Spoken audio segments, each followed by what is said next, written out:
नमस्कार दोस्तों, आपका स्वागत है अपनी YouTube चैनल PFP में। आज हम JSW स्टील के बारे में चर्चा करने वाले हैं। स्टॉक में एक बहुत ही अच्छी अपॉर्चुनिटी नजर आ रही है। स्टॉक में हमें एक बहुत बड़ी रैली देखने को मिल सकती है, तो ऐसी सिचुएशन में एज अ रिटेलर हमारी स्ट्रैटेजी क्या होनी चाहिए, इसके बारे में आज हम चर्चा करने वाले हैं। सबसे पहले कंपनी के फाइनेंशियल ट्रेंड पर नजर डाल देते हैं। रेवेन्यू प्रॉफिट आपको बढ़ता हुआ नजर आता है और 2022 में ऑल टाइम हाई रेवेन्यू और प्रॉफिट देखने को मिल रहा है, जो कि क्लियरली बहुत ही अच्छी बात है। तो फाइनेंशियल ट्रेंड तो क्लियरली हेल्दी नजर आता है। और यहां पर जनरली कैसा होता है, साइक्लिकल नेचर वाले स्टॉक्स जो रहते हैं, जो सेक्टर साइक्लिकल रहता है, जब वहां पर प्रॉफिट अच्छा आता है तो बहुत अच्छा आता है, और जब साइकिल थोड़ी सी खराब होती है तो प्रॉफिट रेवेन्यू दोनों आपको तेजी से नीचे आता हुआ भी नजर आता है।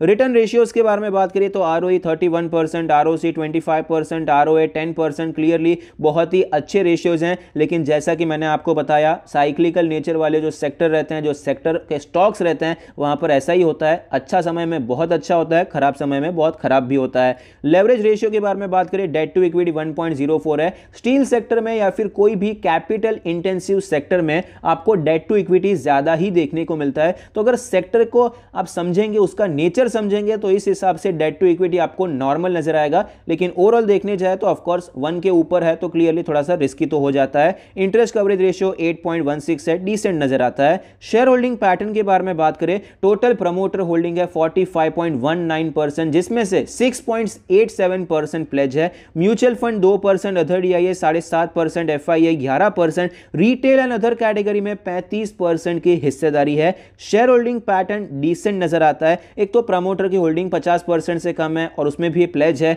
इंस्टीट्यूशंस का इंटरेस्ट आपको थोड़ा सा कम देखने को मिल रहा है, अदर पार्टीज का इंटरेस्ट थोड़ा सा ज्यादा नजर आता है। रीसेंट ट्रेंड के बारे में बात करें, प्रमोटर माल खरीद रहे हैं, म्यूचुअल फंड माल बेच रहे हैं, अदर DIAs खरीद रहे हैं, FIIs बेच रहे हैं। लास्ट क्वार्टर के मुकाबले माइनर सी खरीदारी होती हुई नजर आई है। तो रीसेंट ट्रेंड में कोई इशू वाली बात तो नजर नहीं आती है, मिक्स्ड सिग्नल ही नजर आते हैं। वैल्यूएशन के बारे में बात करें, 23 का PE रेशियो है, जो कि हिस्टोरिकली एवरेज साइड पे है, सेक्टर के मुकाबले क्लियरली महंगा नजर आता है। प्राइस टू बुक रेशियो 2.5 है, जो कि हिस्टोरिकली एवरेज साइड पे है। तो वैल्यूएशन सस्ता बिल्कुल भी नहीं है। स्टॉक आपको अच्छे खासे तगड़े प्रीमियम वैल्यूएशन पे ट्रेड करता हुआ नजर आता है।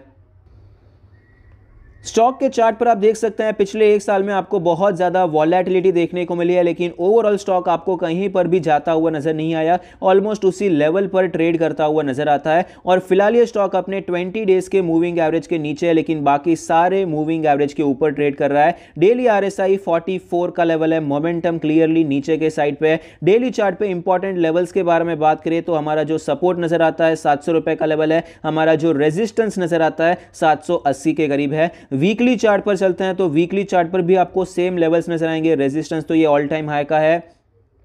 सपोर्ट के बारे में बात करें तो यहीं से ब्रेकआउट होता हुआ नजर आया था।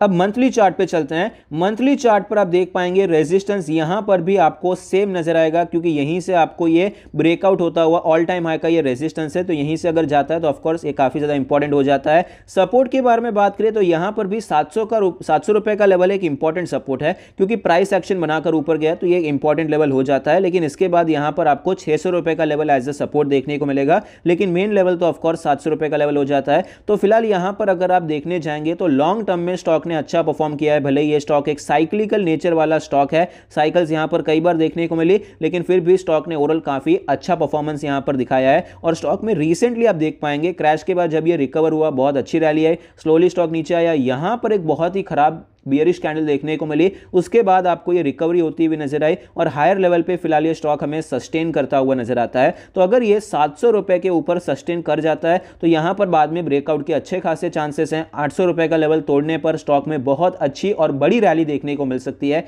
कितनी बड़ी रैली देखने को मिल सकती है, तो जो हमारा इनिशियल टारगेट रहेगा, तो ये जो रेंज है, ये रेंज तो हम एक्सपेक्ट कर ही सकते हैं। ये अप्रोक्सीमेटली आपको 550 से 800 पॉइंट की रेंज नजर आती है। 550 से 800 मतलब इतना पॉइंट यहां पर मैं बात कर रहा हूं। लोअर लेवल 550 का लेवल है, 800 रुपए का लेवल हायर साइड पे हमें नजर आता है। तो अप्रोक्सीमेटली आपको जो रेंज नजर आती है वो 250 पॉइंट की रेंज है। तो यहां से 250 पॉइंट ये ऊपर जा सकता है, तो मतलब 1050 तक ये स्टॉक हमें जाता हुआ नजर आ सकता है। ये हमारा इनिशियल टारगेट हो गया। बाकी यहां पर अगर ये टारगेट कंसिडर करेंगे कि भाई स्टॉक में जिस हिसाब से रैली देखने को मिली, स्टॉक में यहां पर ये रैली आई, फिर कंसोलिडेट किया, फिर ऊपर जाता है, तो एक तो ये टारगेट हो जाएगा जितना ये रेंज है, बाकी ये टारगेट हम अज्यूम कर सकते हैं। इतनी अच्छी रैली स्टॉक में देखने को मिल सकती है। तो फिलहाल यहां पर हमारा प्लान क्या होना चाहिए, अगर हम स्विंग ट्रेड करना चाहते हैं तो 600-700 रुपए के लेवल पे अटेम्प्ट करने के बारे में सोच सकते हैं। एक थोड़ा बहुत प्राइस एक्शन देखने को मिलता है तो यहां पर हम खरीदारी अटेम्प्ट कर सकते हैं। पोजिशनल ट्रेड के बारे में बात करें तो ये लंबा खेल हो जाता है, तो वहां पर तो 800 रुपए के ऊपर ही हमारी एंट्री बनेगी। ऑल टाइम हाई के ऊपर ब्रेकआउट होता है तो हम खरीदारी कर सकते हैं। मुश्किल से आपको 700 रुपए का स्टॉप लॉस लेना पड़ेगा, वरना आपको 730 के आसपास भी स्टॉप लॉस अच्छा खासा मिल जाएगा। तो आपका रिस्क रिवॉर्ड रेशियो भी 1:3 इजीली हो जाएगा।